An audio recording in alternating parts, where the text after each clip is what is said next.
Every day in our lives, we experience stress.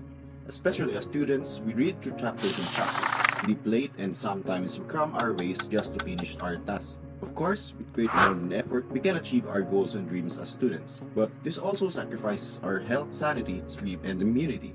Stress is a natural response of humans against challenges and threats they encounter. We respond differently to stress. However, it affects our overall well-being. The immune system is a complex network of organs and cells that primarily functions to protect our bodies against pathogens that could potentially cause a disease in our body. It ensures that there will be no foreign bodies that enters and potentially create chaos within. Greetings, this is Bob, your future medical doctor. In this lecture, let's look deeper on their relationship. What could be the effect of stress on the immune system? What if we experience prolonged stress? And what effects could it result to? Today, we will be talking about the connection of stress and the immune system. Have you ever felt overwhelmed by stress? The constant pressure can take a toll on your body's defense system. We'll explore how these two forces interact. Our immune system, a network of cells and organs, is like a tireless army protecting us from invaders. But chronic stress, that long-lasting tension, can weaken this army, making us more susceptible to illness. Imagine these tiny guards constantly on patrol, and if they spot a stranger, like a nasty germ or virus, these guards jump into the action to fight it off and protect us. There are two main ways the immune system fights. First is the innate immunity and the more specialized adaptive immunity that remembers past invaders to fight them faster the next time they encounter them. The innate immunity is the external physical and chemical barriers that waves off pathogens. This also includes internal defenses such as natural killer cells, phagocytes, inflammation, and fever. It composes the first and second line of defense.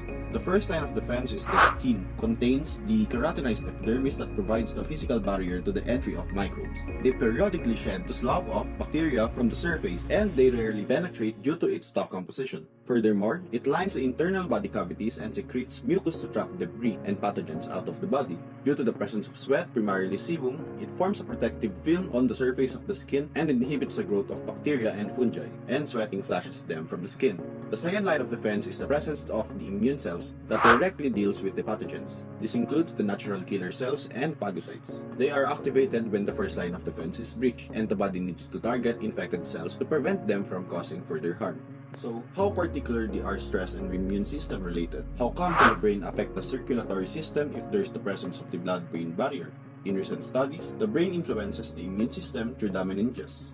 Immune cells travel to the meninges, specifically the B cells, as they pass behind the meninges. B cells are responsible for the production of antibodies, antigen-presenting cells, and inflammatory pathways. In relation to stress, these B cells are reduced and there has been significant increase in production of monocytes, neutrophils, and macrophages. Moreover, B cells tend to be more reactive under stress behind the blood-brain barrier and activates the pro-inflammatory mechanisms, but also the homeostatic regulatory mechanisms that regulate the immune response. The reduction in B cells contribute to anxiety and promotes the creation of a pro-inflammatory environment around the meninges. Adaptive immunity, hence the word, is the ability of the immune system to adapt to induced damages by the pathogen and provide specificity against them. They recognize the entry of pathogens with antigens and immunoglobulins as well as the lymphocytes.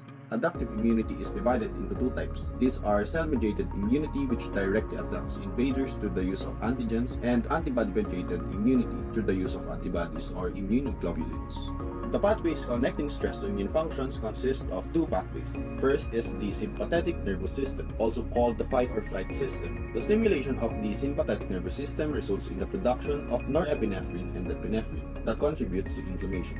Neuropeptide Y, a stress hormone that potentiates the actions of norepinephrine and mediates many of the cardiovascular effects of stress with increased blood pressure and blood flow.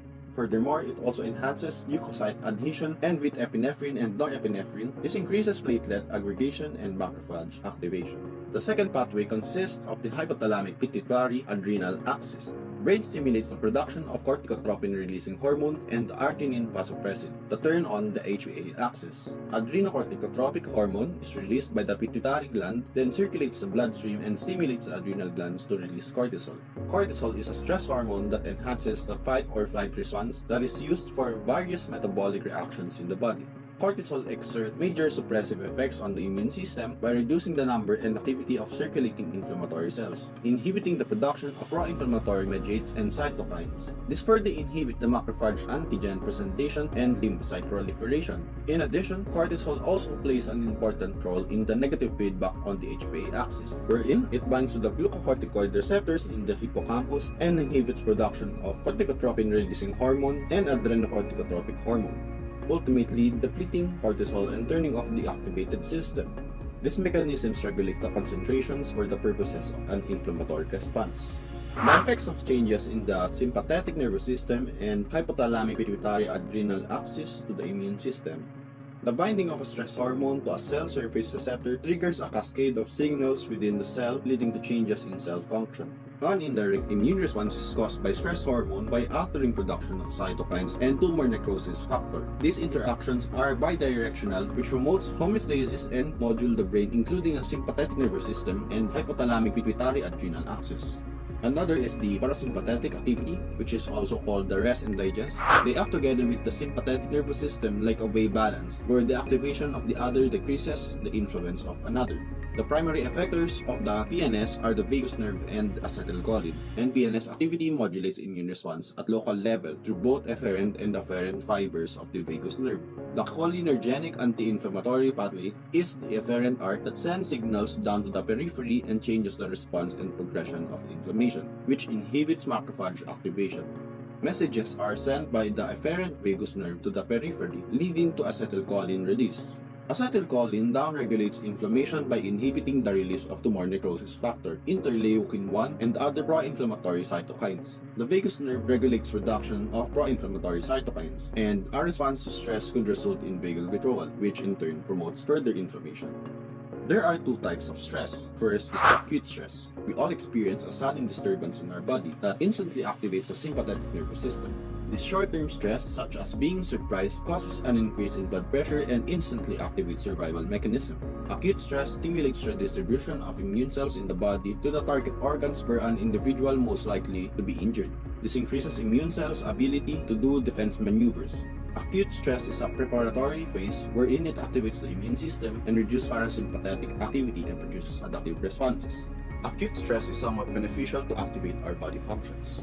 All stresses are not harmful and immune suppressive, but it becomes harmful once it becomes chronic. So the more dysfunctional stress is called the chronic stress. Chronic stressors are the most toxic due to their long-term changes in emotional, behavioral, and physiological responses that may progress into various diseases. Prolonged or repeated activation of the hypothalamus pituitary adrenal axis and sympathoadrenomedullary axis disrupts the regulation of body processes. This includes the immune system.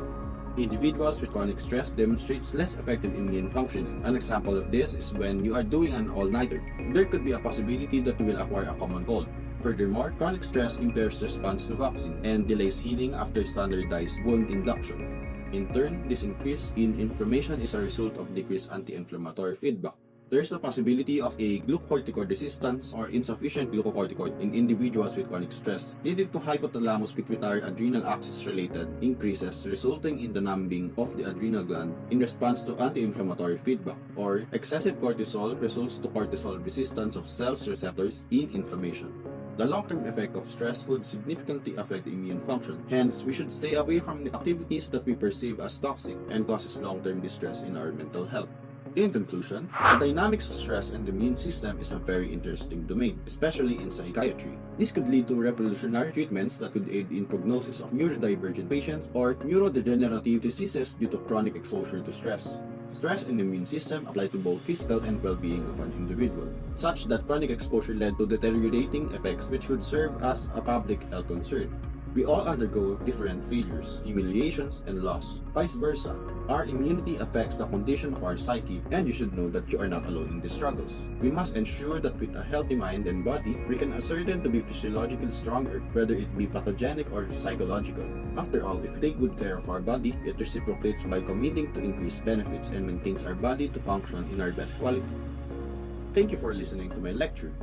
Please like, comment, and subscribe to my channel for more future lectures.